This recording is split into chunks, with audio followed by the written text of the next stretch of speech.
Hello students, good evening. I welcome you to my YouTube channel Paramount English Classes. तो आज हम लोग पढ़ने वाले हैं अपने टेंस के नए टॉपिक के बारे में, जो हमारा टॉपिक है पास्ट इंडेफिनिट टेंस। इसको सिंपल पास्ट टेंस भी बोलते हैं, सिंपल पास्ट टेंस भी बोला जाता है। और इसको हिंदी में देख लेते हैं। हिंदी में इसकी पहचान क्या होती है? हिंदी के सेंटेंस में या, ई, ये,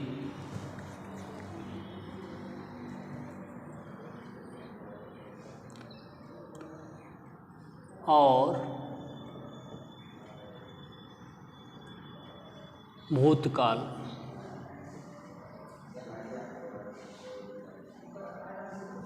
भूतकाल का भाव हो, मतलब जहाँ पर लास्ट में या, ये, ई, इस तरह से अगर हिंदी सेंटेंस में आता है और आपको फील होता है कि ये आपका जो एक्शन हुआ वो कुछ मोमेंट पहले हैपेंड हुआ और अल्टीमेटली अभी फिनिश्ड हो चुका है, तो ये हमारा सिंपल पास्ट टेंस हो जाता है। कोई भी इवेंट, कोई भी एक्शन, कोई भी घटना पास्ट टेंस में जब घटित होती है तो उसे सिंपल पास्ट टेंस या पास्ट इंडेफिनिट टेंस कहते हैं। अब इंग्लिश के माध्यम से देखते हैं। इंग्लिश का डेफिनेशन भी आपको आना चाहिए। तो the simple past tense is used to describe an action which happened in the past moment. Which happened in the past moment क्या मतलब हुआ? जो ऐसे एक्शन के बारे में, सिंपल पास्ट टेंस किस एक ऐसे एक्शन के बारे में वर्णन करता है जो हमारा पास्ट मोमेंट में घटित हुआ। हैपेंड या अकर्ड, अकर्ड भी इसको बोल सकते हैं, OCCURRED। ये मतलब जब कोई इवेंट फास्ट मोमेंट में अकर्ड होता है या हैपेंड होता है तो उसको फिर सिंपल पास्ट टेंस कहते हैं। आगे देखते हैं इसके रूल्स के बारे में, हम लोग आगे समझेंगे कि रूल्स क्या होते हैं।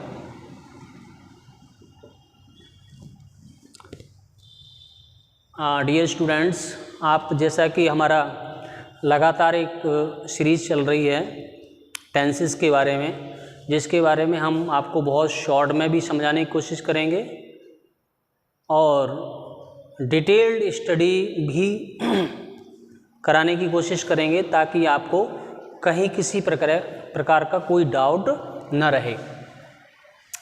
तो उसी क्रम में आज हम लोग इस टॉपिक के बारे में पढ़ रहे हैं, जिसके रूल्स हम लोग देख लेते हैं। फर्स्ट रूल क्या होता है? सब्जेक्ट प्लस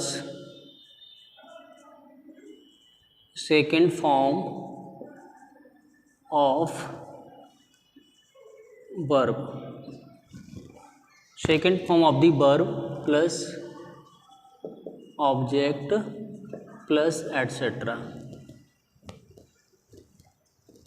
तो आप ये ध्यान रखेंगे कि यहाँ पर वेदर सिंगुलर सब्जेक्ट और प्लूरल सब्जेक्ट, चाहे आपका ये सिंगुलर सब्जेक्ट हो चाहे प्लूरल सब्जेक्ट हो, सभी के साथ यहाँ सेकंड फॉर्म यूज़ होगी, वो भी अफर्मेटिव सेंटेंस में।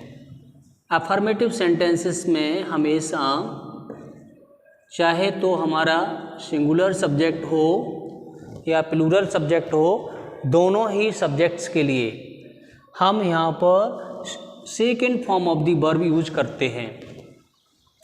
सेकेंड रूल देख लेते हैं नेगेटिव सेंटेंस के लिए। Subject plus did not plus first form of verb plus object plus etcetera. ये हमारा नेगेटिव सेंटेंसेस के लिए रूल हो जाएगा। नेगेटिव सेंटेंसेस के लिए okay students.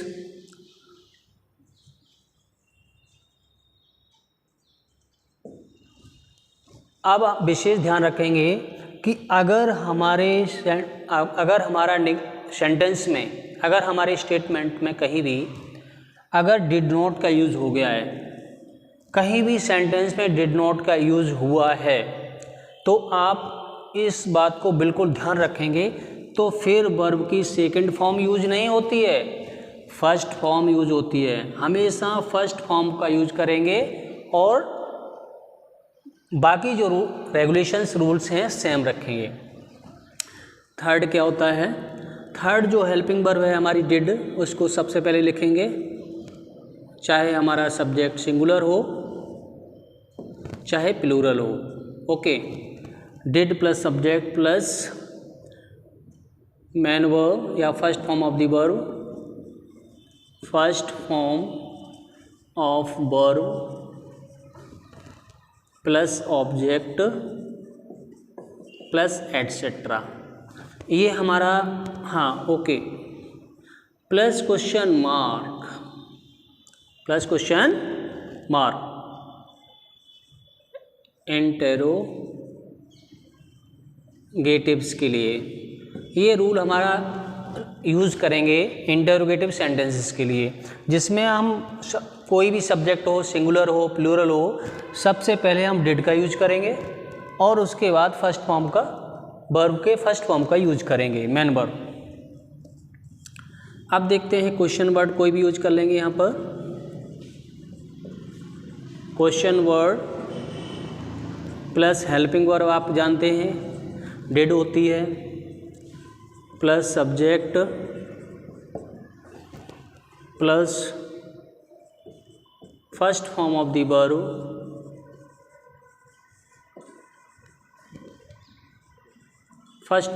Verb plus object plus etcetera plus question mark. इसको हम बोलेंगे क्वेश्चन फॉर्म सेंटेंस या क्वेश्चन बोल सकते हैं, मतलब इससे क्वेश्चन बन जाता है हमारा। क्वेश्चन वर्ड का यूज जहाँ पर कर देते हैं, where, why, how, when, what का यूज जहाँ सेंटेंस में सबसे पहले होता है और लास्ट में क्वेश्चन मार्क यूज होता है, वो हमारा क्वेश्चन फॉर्म हो जाता है, क्वेश्चन में चेंज हो जाता है, क्वेश्चन बन जाता है। अब हम देखते हैं एग्जाम्पल के माध्यम से हम देखेंगे। एग्जाम्पल हम कोशिश करेंगे कि आपको बोथ हिंदी में भी यूज कराएं, हिंदी सेंटेंसेस के माध्यम से भी और इंग्लिश के सेंटेंसेस के माध्यम से भी समझाएं, ताकि आपको क्लियर हो सके। आप किसी भी स्टैंडर्ड के स्टूडेंट्स हों या आप कॉम्पिटिटिव की तैयारी कर रहे हों, तो आपके लिए ये हमेशा यूज़फुल होंगे। एग्जाम्पल देख लेते हैं। पहले मैं हिंदी बनाता हूँ इसकी।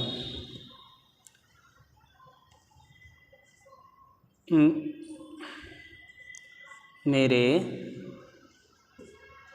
पिताजी ने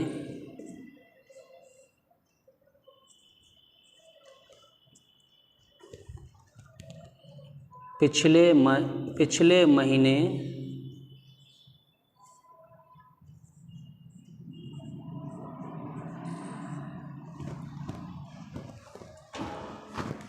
सामने लिखते हैं। पहले लिखता हूँ my father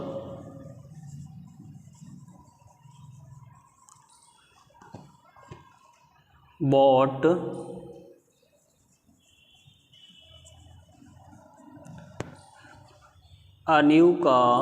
a car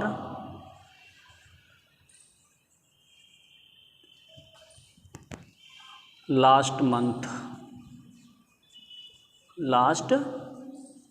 month. तो इसका मतलब क्या हुआ, my father bought a new car last month.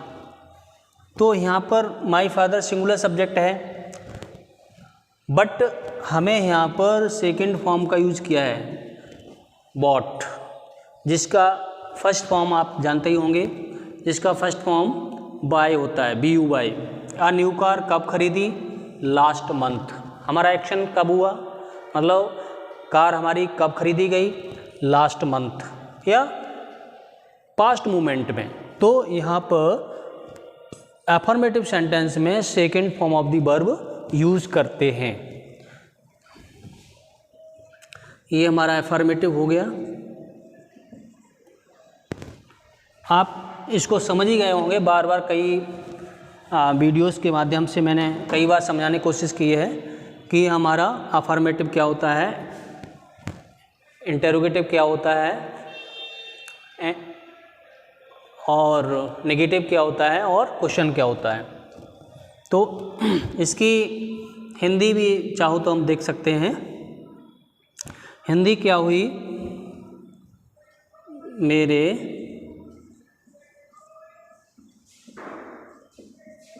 पिताजी ने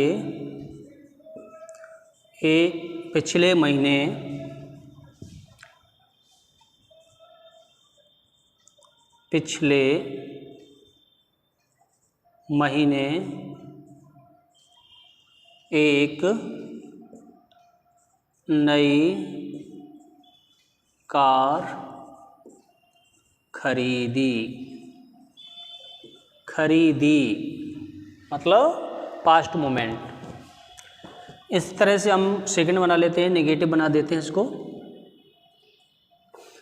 माई फादर डिड नॉट। आप ध्यान रखेंगे, अगर सेंटेंस में डिड नॉट का यूज़ हो गया रूल के सेकंड के अकॉर्डिंग, तो हम यहाँ पर फिर बॉट का यूज़ नहीं करेंगे, फिर हम बाई का यूज़ करेंगे, BUY। Why a new car last month. Okay students, इसका हम नेगेटिव यूज कर हिंदी बना देंगे, मेरे पिताजी ने पिछले महीने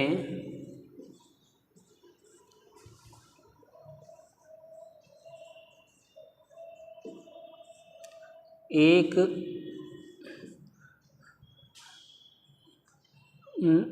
नई कार नहीं खरीदी।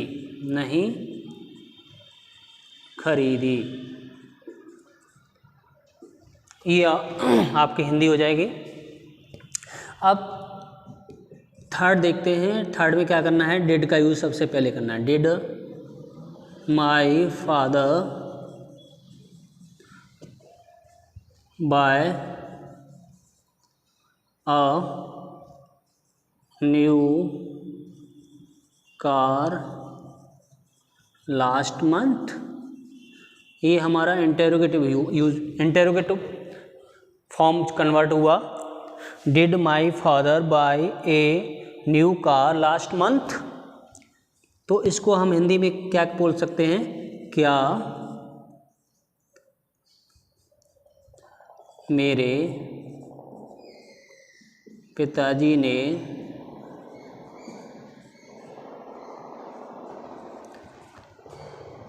पिछले महीने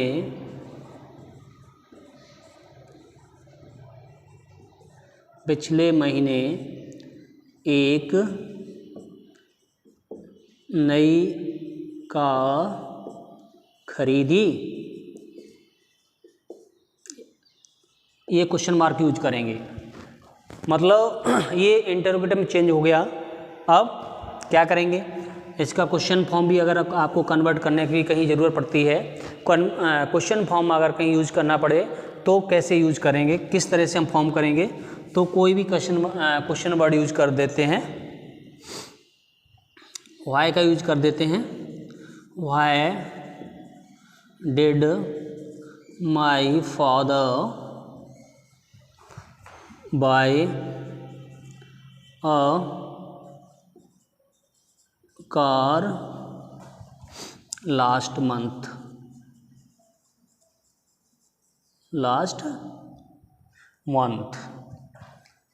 क्वेश्चन मार्क यूज कर देंगे।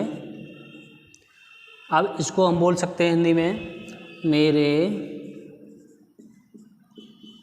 पिताजी ने पिछले महीने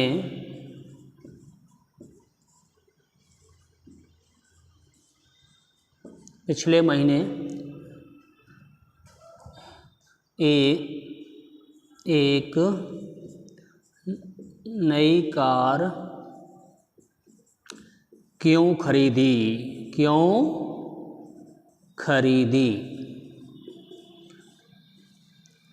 ये हमारा क्यों जो वर्ड है वो क्वेश्चन वर्ड है, जिसका यूज मैंने सबसे पहले किया।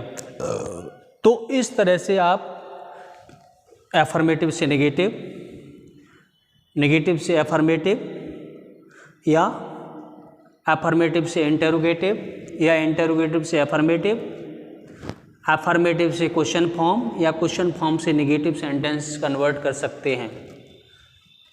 तो इस सेशन में होप सो आपको ये सिंपल पास्ट टेंस के बारे में समझ में आया होगा। और इसी क्रम में मैं चाहता हूँ कि जितने भी मैं रूल्स करा रहा हूँ, जो मैं टेंसेस की जो सेशन चल रहा है, हमारी सीरीज चल रही है, इसकी एक्सरसाइज भी मैं आपको बहुत ही अच्छे ढंग से कराऊंगा, ताकि आपको बहुत ही डीपली समझ में आ जाए। और बीच बीच में आपको मैं एक्सरसाइज भी दूंगा, ताकि आपकी एग्ज़ाम से संबंधित तैयारी भी हो सके और ढंग से आपको बहुत ही एक्यूरेटली आपको समझ में आए। तो अगर ये हमारा सेशन आपको अच्छा लगा हो, आप यूज़फुल हो, आपसे संबंधित हो, तो प्लीज़ चैनल को सब्सक्राइब कर लें और लाइक करना बिल्कुल मत भूलें। ये मैं आपसे गुजारिश करता हूँ। तब तक के लिए हम मिलेंगे अगले सेशन में। ओके, चलते हैं। Thank you.